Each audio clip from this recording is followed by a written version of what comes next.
आईना इंडिया में आपका स्वागत है। आप देख रहे हैं आईना इंडिया। इससे पहले कि आप पूरी खबर देखें, आपसे निवेदन है कि आप हमारे चैनल को सब्सक्राइब करें और शेयर भी ज़रूर करें, ताकि हम आपको नई खबरों से अपडेट कराते रहें। धन्यवाद।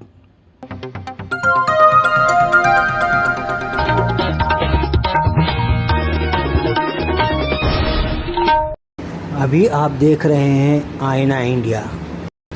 ये आईना इंडिया का दिल्ली केंद्र है। प्रस्तुत है दिल्ली नामा। आप देख रहे आईना इंडिया का दिल्ली नामा। प्रस्तुत है एस.जेड. मलिक की रिपोर्ट। खबर नई दिल्ली के जामिया नगर ओखला से। पिछले दिनों 18 जून दिन रविवार को जामिया नगर ओखला के होटल रिवर व्यू में ऑल इंडिया मुस्लिम दानिश्वर फोरम के तत्वाधान में सीनियर सिटीजन ऑफ दिल्ली की बैठक का आयोजन किया गया, जिसमें दिल्ली के सीनियर सिटीजन को आमंत्रित किया गया था, परंतु स्थिति और समय के मद्देनजर संपूर्ण दिल्ली से सीनियर सिटीजन नहीं पहुंच सके, परंतु वहां के स्थानीय सीनियर सिटीजन उस बैठक में शामिल हुए। इस बैठक में सीनियर सिटीजन ऑफ दिल्ली की जिम्मेदारियां के विषय पर विचार विमर्श होना था, परंतु संपूर्ण दिल्ली से सीनियर सिटीजन के इस बैठक में भाग न लेने के कारण आपसी बातचीत के दौरान ओखला के स्थानीय मुद्दे पर एक गंभीर बहस छिड़ गई और वह बहस एक गंभीर चर्चा का विषय बन गया। बैठक के संयोजक फोरम के अध्यक्ष जनाब मोहम्मद इस्लाम रिफ़त संभली ने मंच का संचालन करते हुए मंच पर उपस्थित सदस्यों का परिचय कराते हुए बैठक का मकसद बताया। जनाब प्रोफेसर बशीर अहमद खान साहब, हमारे मोअज़्ज़िज़ मेहमान जनाब सैयद अली साहब, हमारे बीच मौजूद वफार इंजीनियर साहब, हमारी मिल्लत के रहनुमा जनाब इरफान अब्दुल्ला खान साहब, और तालीम के मैदान में जिन्होंने एक नुमाया काम किया है हमारे अनवर भाई साहब और अजीज साथियों और बुजुर्गों। इस तंजीम का मकसद बहुत दिन से मैं कोशिश कर रहा था कि किसी तरह से इसको अमल में लाया जाए, और आज आप लोगों के ताबुन से, आप लोगों की मोहब्बत से, आप लोगों की वजह से आज हम रिवर व्यू में इसका शुरुआत कर रहे हैं। मैं सबसे पहले आप लोगों को मुबारकबाद देता हूँ कि आप भी लोग इस तंजीम को चलाने वाले होंगे, इसको ही आगे बढ़ाने वाले होंगे, आप भी जिम्मेदार होंगे, और जो भी चीज़ें आपके समझ में आएंगी इंशाअल्लाह उसको आप बढ़ाने में काम करेंगे। मेरे जहन में या दानिश्वर फोरम के जहन में एक नक्शा है। ये जिम्मेदारियाँ मैंने दो हिस्सों में बांटी है। एक वो जिम्मेदारी जो इनफरादी तौर पर हम अपने बच्चों के लिए, हम अपने ख़ानदान के लिए, उनको तालीम के मैदान में, उनको तिजारत के मैदान में और मुख्तलिफ मैदान में हम उनके लिए अपने तौर पर हम जद्दोजहद करते रहते हैं। वो हमारी इनफरादी जिम्मेदारी थी। अगर हम उससे फारिग हैं तो अब हमारी दूसरी जिम्मेदारी है कि हम मेहनत के लिए काम करें।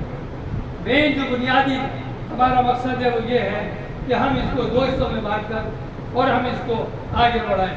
मैं ज़्यादा तफसील में न जाते हुए, बहुत काम है, आप लोगों को सुनना चाहते हैं, आप लोगों के मशवरे लेना चाहते हैं, और इंशाअल्लाह उन मशवरों को लेकर आगे बढ़ेंगे। खुदा हाफ़िज़।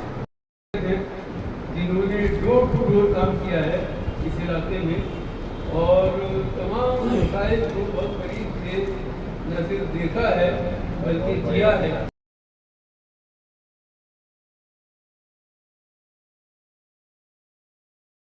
एक बात बता दूं, इस्लाम भाई से लेके इरफान भाई तक ये वो शख्सियत हैं कि जिनके कदमों पे अगर हम बैठ जाएं तो भी बहुत कुछ सीखने को मिलेगा। और मेरी एक छोटा सा इंसिडेंट हुआ कल मेरे साथ, मैं उसका यहाँ पे जिक्र करना बहुत ज़रूरी समझता हूँ।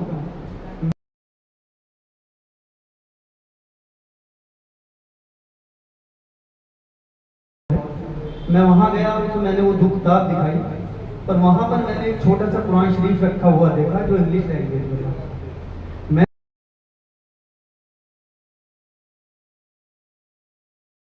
तो मुझे दे दी, लेकिन ये बात मैंने सिर्फ मुसलमानों में देखी है कि इस किताब को देखते ही वो बिना कुछ सोचे समझे ये कहती है कि ये हमें दे दीजिए, कि बेअदबी नहीं होनी चाहिए।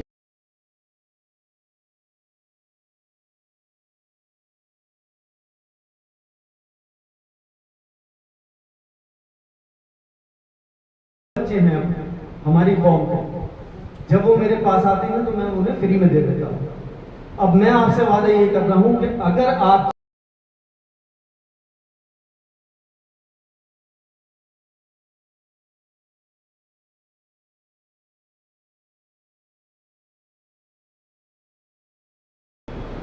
दूसरी बात, किसी ने राफत साहब को अभी तक मुबारकबाद नहीं की इस काम की जो इन्होंने विचारों में मुसलसल मैं देख रहा हूँ वन मैन शो, एक आदमी की मेहनत है ये जो इन्होंने करी है।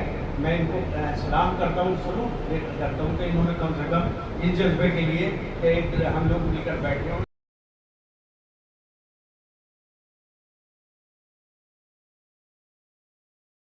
इनके बाद इनके क्या जिम्मेदारियां होनी चाहिए, टॉपिक ये इसी पर डिबेट होनी चाहिए।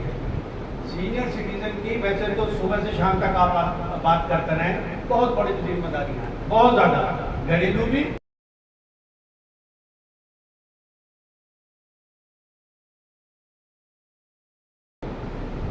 सीनियर सिटीजन को खिदमत खल्क के जज्बे से सरशार होना चाहिए। मीन्स उसके अंदर खिदमत का बेहद जज्बा होना चाहिए, जब भी जाकर कोई बात कंस्ट्रक्टिव हो सकती है। मैं मिसाल देता हूँ, सर सैयद रहमतुल्लाह अलैह, उन्होंने रिटायरमेंट के बाद यूनिवर्सिटी का एक मकतब, मामूली सा मकतब अलीगढ़ में खोला था।